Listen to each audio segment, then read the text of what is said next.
How's it going, guys? All right, it's day one of me starting my journey of quitting marijuana and growing closer with the Lord, answering his call. He said that I got to quit some weed, so I'm going to quit weed altogether.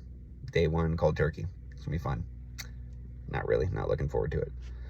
But this is the start of my official podcast. I want to take it off with y'all and go on this journey with me, saying, updating you about the day-to-day life changes that occur during this transition of quitting, and just to give a little bit of perspective on how much of this is going to be a transition for me.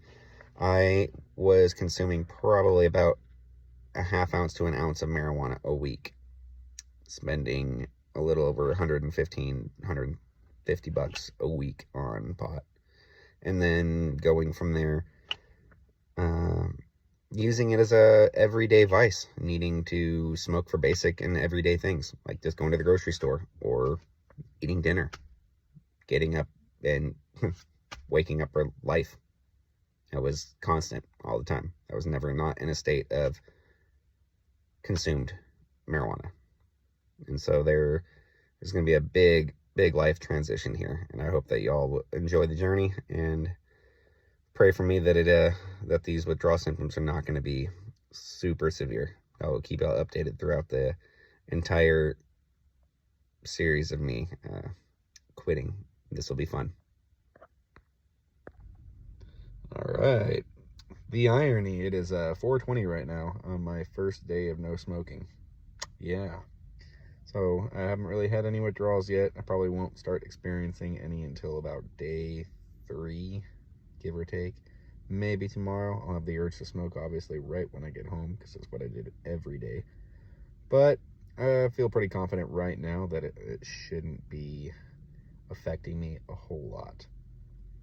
But tomorrow's a new day, and new withdrawal symptoms that can pop in. So we will see how it goes. Let's check in later with y'all. Morning, guys. Day 2 update of no smoking, and I thought the effects were going to be a little bit worse, but I'm thankful that they're not. Thank God.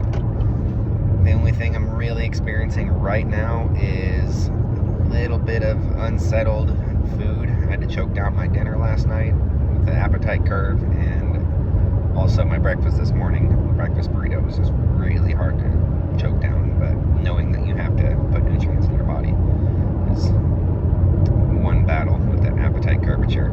Nausea hasn't really set in. Fatigue, not yet. I'm hoping that one's not severe either, because I do a lot of physical labor. And just pray that God gives me the strength to get through this. That's all I can really hope for.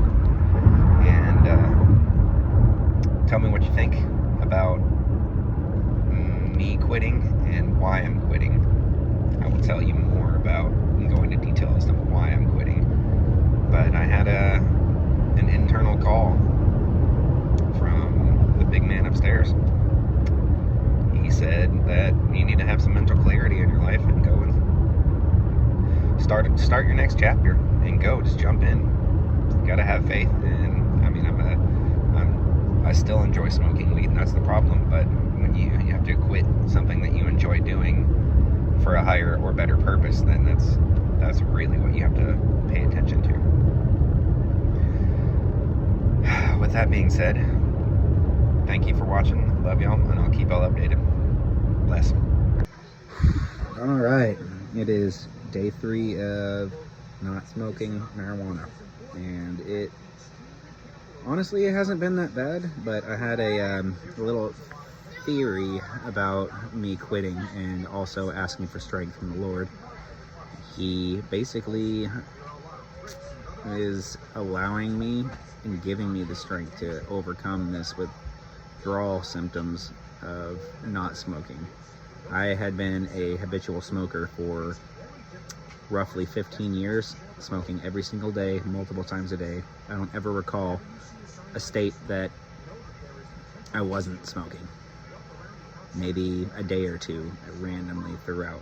But for the most part, I have been smoking every day for the better part of 15 years, and smoked just to do normal tasks, like go to the grocery store, to eat, to sleep, to get up and go to work, to attend to even my kids. And that's where I think it was just becoming an everyday problem. And once you get over the hump of actually trying to quit, it will get a lot better. You will start seeing improvements in your cognitive function, and just your overall non-drive will become a drive again. It's nice. And as a parent, it is kind of hard to give it up, because that was one of my main stress relievers. And also my wife being autistic, she uses it to medicate, and it's not, I mean, it's still abused, but it's not, so it's a very slippery slope there. But I mean, talking on the substance abuse, I was smoking in between a half ounce to an ounce a week. And yeah, that was pretty much a problem, because I would come home and smoke 2 or 3 bowls immediately. And then I would go to work after, you know, probably about 15 bowls throughout the night, give or take. So I'd wake up in a little bit of a daze or a high anyway, and then I would smoke and amplify it some more, just to keep on getting my dopamine over and over and over again. And that was still rewriting, and it's going to be a while. I expect it to be about, you know, in between 30 and 90 days. I have a pretty high metabolism, and I eat fairly healthy, have a regular movement and exercise in my everyday function, and I have a high demanding physical job. So I think that, all those factors will come in. But the hardest battle that I've had is the appetite curve. It is real, and I cannot seem to enjoy my food yet. I'm choking everything down, and things that used to make my mouth water are now just a grudgance to try and get into my gut. And I hope that it doesn't lead to malnutrition absorption. I have not correlated that, because I use it after eating. Smoking was the remedy to help with overeating, or just that feeling of full. It would alleviate it, and then it would bring me back to a relaxed state. That being said, people who have IBS, I'm not saying that you shouldn't be smoking, but there's other ways. And my wife is looking into that too, because she has autism, ADHD, which is linked to IBS in most cases. So if you are one of those people, supplementing with CBD and CBDA, 2 different components of cannabinoids that react with your brain receptors, your cannabinoids, will help you in your digestive system, because it's actually going through your intestinal tract, because it's a tincture that you would absorb. Yeah, but it's been a tough battle, because my wife still smokes every day, and I would love to, but I cannot. And because I'm answering God's call, He is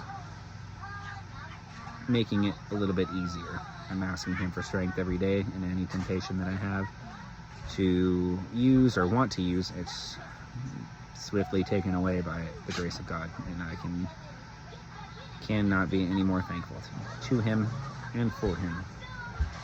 And with that being said, having the self-discipline, I've actually loaded my wife a few bowls and not smoked.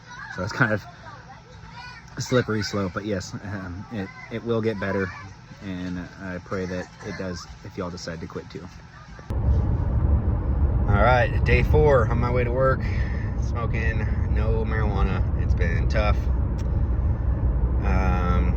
mainly to the brain fog and the lack of appetite, and then not being able to sleep, especially when I wake up in the middle of the night, because that was also a daily ritual that I basically partook in. It was smoking every single time I woke up to help me go back to sleep, smoking before I went to bed, smoking before I ate, smoking before I did anything. I really did smoke 100% of the time, almost. I don't recall the time where I didn't ingest, and that's a huge problem, because that's called a dependency. And if you have a dependency, then you need to know that it will affect you long term, and you need to open your eyes to that before it consumes you like it did me for 15 years.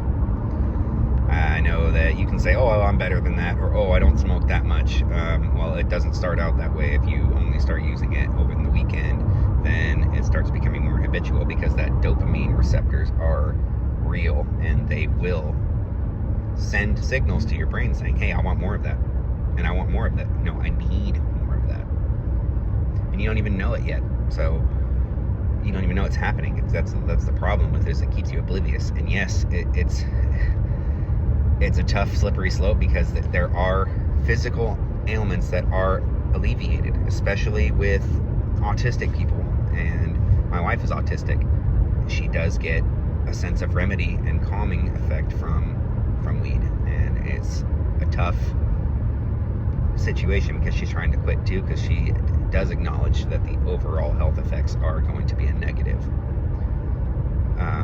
Aside from brain fog, a little bit more fatigue than normal, because it's wanting to stress my body out not having it. Yeah, it's been a journey. I'm hoping that I can maintain this path, that I'm staying closer to God. Sorry about that, guys. Reading my Bible every day. Shouldn't be doing this while I'm driving. So, thank you for listening. Love y'all, and I hope that you can stay on this path with me.